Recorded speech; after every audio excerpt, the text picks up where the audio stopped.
Allons enfants de la patrie, les gilets jaunes sont arrivés. Tout augmente. Et nous, notre retraite, elle a baissé. Ben non, je suis pas d'accord.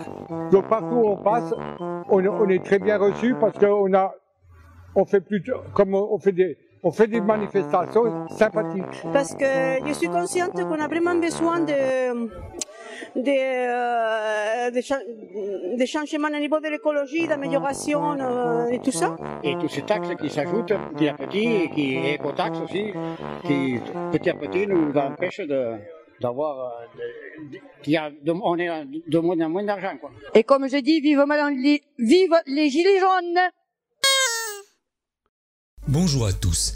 Dans cette vidéo, je vais tâcher de résoudre les problèmes de la vie quotidienne que rencontrent certains individus qui participent au mouvement des Gilets jaunes. En effet, je ne pouvais rester insensible et indifférent à leur détresse, il m'a ainsi semblé utile de leur prodiguer quelques généreux conseils qui leur permettront, je l'espère, d'améliorer notablement leurs conditions de vie. Je suis pour l'instant au chômage, en intérim, voilà, donc j'ai 2 enfants. Et j'ai ma paye le 10 et le 15, j'ai plus rien pour manger. Il est évident que vous ne pouvez vous attendre à une amélioration significative de votre niveau de vie tant que vous resterez intérimaire et dépendant des allocations chômage. Il vous appartient donc de rechercher activement un emploi durable. Par ailleurs, si vous dépensez en 5 jours l'intégralité de votre salaire et de votre allocation chômage, permettez-moi de vous dire que vous êtes une bien médiocre gestionnaire. En effet, vous devez apprendre à maîtriser votre budget familial en tâchant de ne pas dilapider vos ressources dans des dépenses qui ne sont pas strictement indispensables. Sachez que vous pouvez trouver une nourriture saine et équilibrée à moindre coût et qui vous permettra aisément de nourrir l'ensemble de votre famille pendant au moins un mois. Je vous conseille ainsi d'acheter un paquet de 5 kg de pâtes. Vos ressources mensuelles sont a priori amplement suffisantes pour couvrir cet achat dont le prix moyen est inférieur à 10 €. Grâce à cette solution avantageuse, vous pourrez ensuite disposer librement de votre surplus de ressources et faire ainsi plaisir à vos enfants. Du reste, si mes préconisations s'avèrent insuffisantes, vous pouvez aussi envisager de donner à l'adoption l'un de vos enfants afin de faire des économies, la seule condition légalement requise étant qu'il donne son consentement s'il a plus de 13 ans, auquel cas il vous suffira de le convaincre qu'il est dans son intérêt d'être accueilli par une famille honnête et digne qui sera en mesure de lui offrir tout ce que sa condition exige. J'habite à la campagne, on peut plus se déplacer, on n'a plus accès au bus. Mais donnez-nous la possibilité de ne plus prendre nos véhicules pour pouvoir se déplacer autrement. Permettez-moi de vous exposer 2 solutions d'une remarquable simplicité qui permettront de concilier à la fois les impératifs écologiques avec ceux tenant à la prévention de l'obésité. Pour les petits trajets, je vous conseille la pratique de la marche. Sachez qu'il est recommandé pour rester en forme de faire au moins 10 000 pas par jour. Enfin, pour les trajets plus longs, je vous suggère d'utiliser le vélo. S'il vous faut emporter quelques affaires, il vous suffira d'équiper votre monture d'un chariot. Ainsi, en pratiquant quotidiennement ces 2 activités physiques d'intensité modérée, vous obtiendrez des bénéfices pour votre santé. Et la bonne nouvelle, c'est qu'en dehors de l'achat d'un vélo ou de chaussures de sport, aucune dépense supplémentaire n'est requise.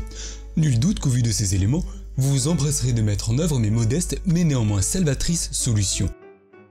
Qu'est-ce qui me fait porter aujourd'hui un gilet jaune? Mon mari. Mon mari qui stream au boulot et qui n'arrive pas à nourrir sa famille.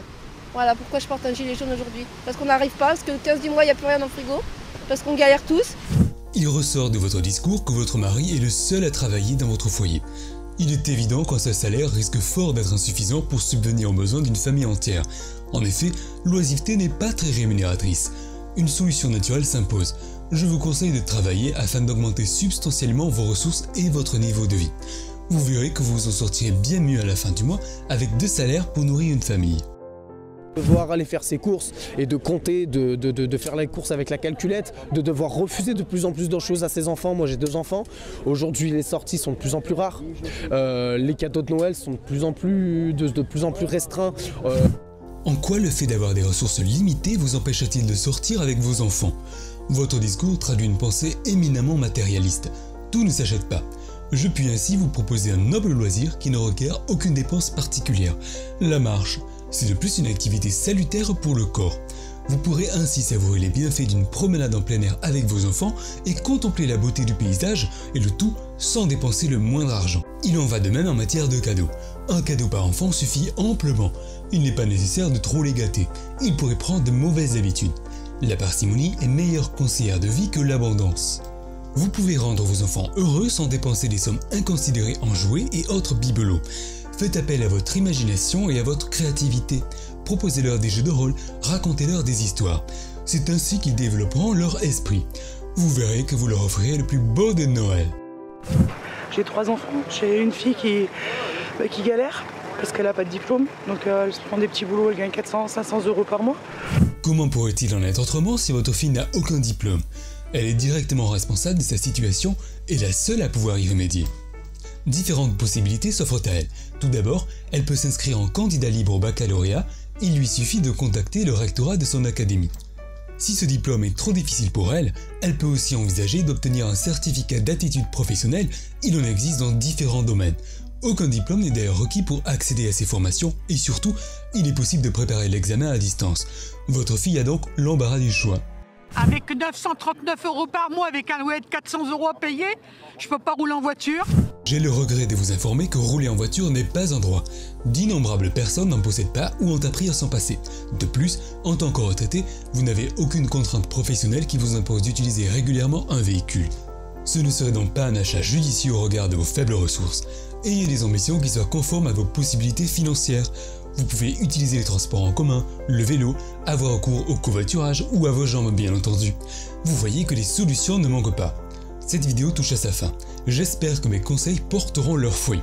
N'hésitez pas à me solliciter personnellement si vous souhaitez bénéficier de mes conseils avisés. Je vous remercie pour votre attention.